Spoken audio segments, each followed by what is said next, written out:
You've been to 7 weddings this year. 7. And you're still single.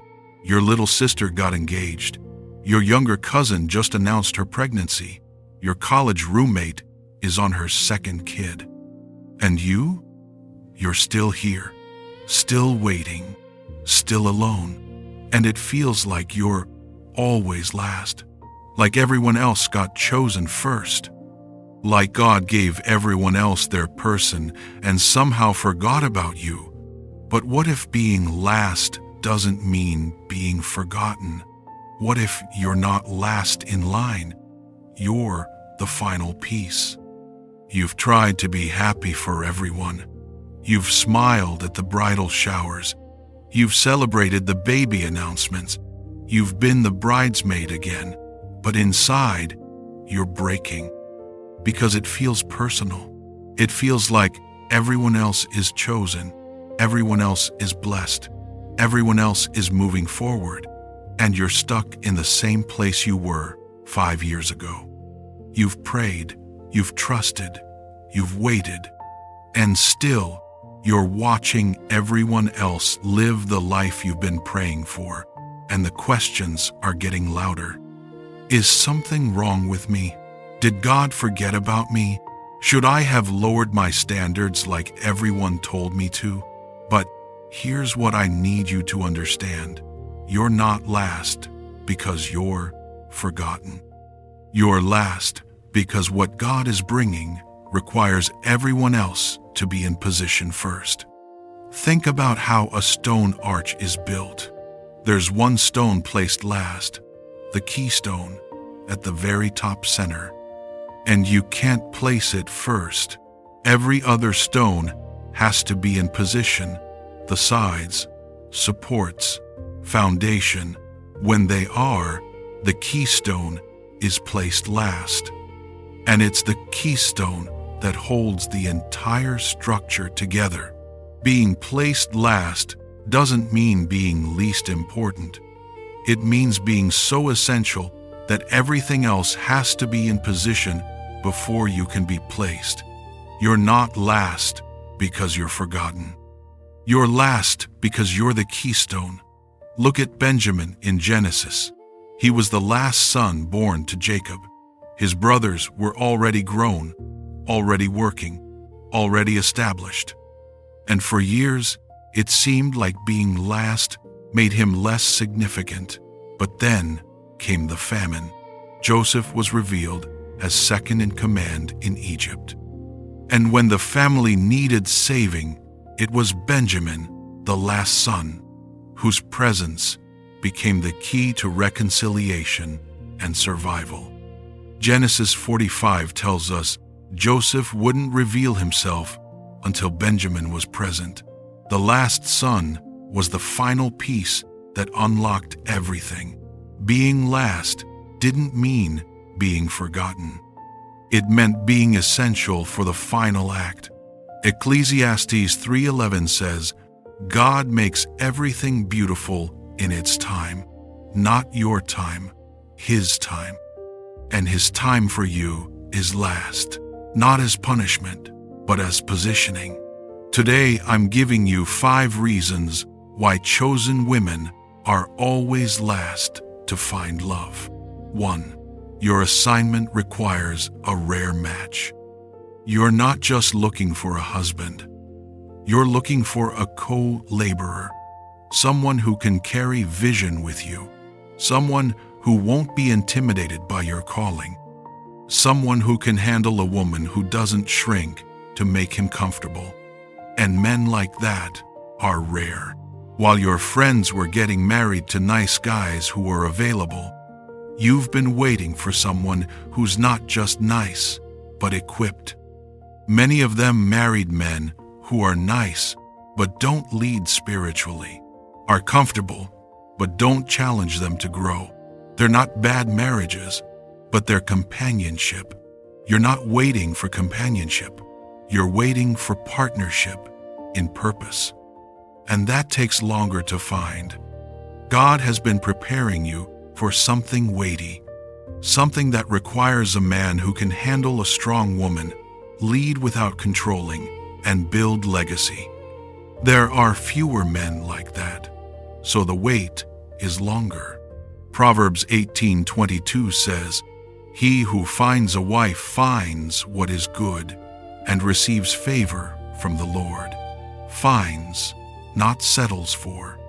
And finding something rare takes longer than settling for what's common. When God finally brings him, he won't just be a husband, he'll be a builder, a leader, a man who can carry what God's given you without being crushed by the weight. 2. Divine timing is coordinating multiple timelines. You think the wait is just about you being ready, but God is coordinating more than just your timeline. He's coordinating your preparation, his preparation, the timing of when you meet, and the ripple effects of how your union will impact others. That's complex, and complex takes time. Your friends who got married quickly, their timelines were simpler. They could meet, date, marry within a year because fewer pieces needed to align.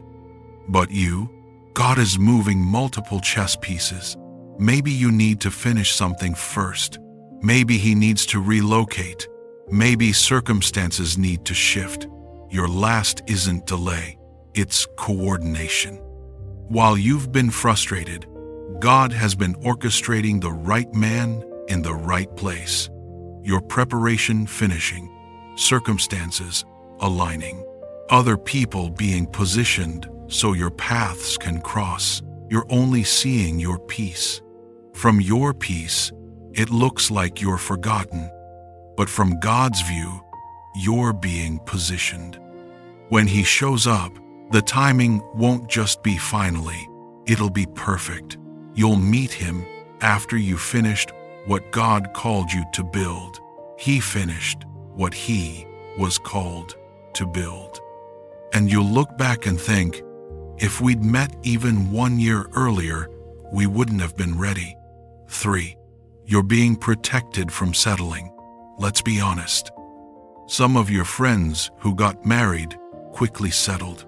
They lowered standards, ignored red flags, married potential instead of fruit, said yes to good enough instead of waiting for God's best. You didn't. And that's why you're still waiting. You've had options. You've had men show interest, but you didn't say yes because he wasn't spiritually aligned. He didn't share your vision. He wanted you to shrink. You didn't have peace, and everyone told you you're too picky. You're going to end up alone. But you chose alone over compromised, and that's why you're last. While your friends were saying yes to close enough, you were saying no to not quite right, and some are happy. But some are now managing dysfunction they ignored during dating. You're not last because you're deficient. You're last because you're discerning. Proverbs 4:23 says, "Above all else, guard your heart, for everything you do flows from it." Guard. That's active protection. While others were giving their hearts to whoever made them feel wanted, you were guarding yours for whoever God sent. When God finally brings him, you won't spend the first year wishing you'd paid attention to red flags. You'll be building legacy because you waited, because you guarded, because you refused to settle. 4. God is building your capacity for what's coming. 5 years ago, you thought you were ready for marriage. You weren't. Not for what God has for you. You were ready for a normal marriage. But God isn't preparing you for normal. He's preparing you for weighty. Your friends who married at 25 were ready for what they were receiving. Companionship, a nice home, kids, a comfortable life. That's beautiful. But what God has for you requires emotional maturity, spiritual depth, mental resilience, relational wisdom. The wait is building that capacity. The singleness isn't punishment, it's preparation. While they were learning practical skills, you were learning how to stand alone without feeling incomplete, how to hear God without a mediator, how to build vision without a partner. Look at David. He was anointed king at probably 15 to 17 years old, but he didn't become king until he was 30. That's 13 to 15 years between promise and fulfillment. Why? Because the 17-year-old who was anointed wasn't ready to carry what the 30-year-old would have to lead. The wait wasn't delay, it was capacity building. When God finally brings what you've been waiting for, you won't just be married, you'll be equipped. Equipped to handle ministry, business, kingdom kids, spiritual warfare, and legacy together. 5 years ago, you couldn't have carried that. Today, you can. 5. Your last sets you up to be a testimony. When your friends got married at 23, 25, people said, "That's nice. That's normal." When you finally get married, after years of waiting, after everyone thought it would never happen, people will say, "That's God. That's a miracle." You're last because your story is meant to be a testimony. Their timelines were normal. Yours is miraculous. They met someone at church, dated a year, got engaged. That's lovely. But it's not a story that makes jaws drop. You waited years. You held your standards when everyone said to lower them. You trusted God when it looked impossible. You stayed faithful when it felt like you were forgotten. And when God finally brings him, the timing will be so perfect, the match so aligned, the story so clear, no one will be able to say it was luck. It'll be undeniable that it was God. While their stories inspire people to believe in romance, your story will inspire people to believe in God. Look at Abraham and Sarah. God promised them a son when Abraham was 75. Isaac was born when Abraham was 125 years. Why wait so long? Because at 90, Sarah's age when Isaac was born, that's impossible. That's miraculous. That's undeniably God. Isaac wasn't just a son. He was a testimony to God's faithfulness.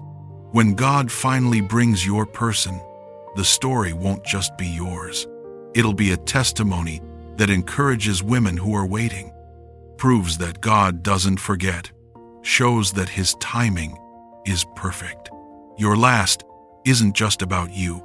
It's about everyone who will be encouraged by your story. Now that you understand why you're last, here's how to steward the wait. Stop comparing your chapter 3 to someone else's chapter 12. Different book, different timeline. Build what God called you to build. Don't pause your life waiting for a person. Build your life. The right person will enter what you're building. Guard your heart from bitterness. Bitterness about the wait will sabotage the arrival. Hebrews 12:15 says, "See to it that no one falls short of the grace of God, and that no bitter root grows up to cause trouble."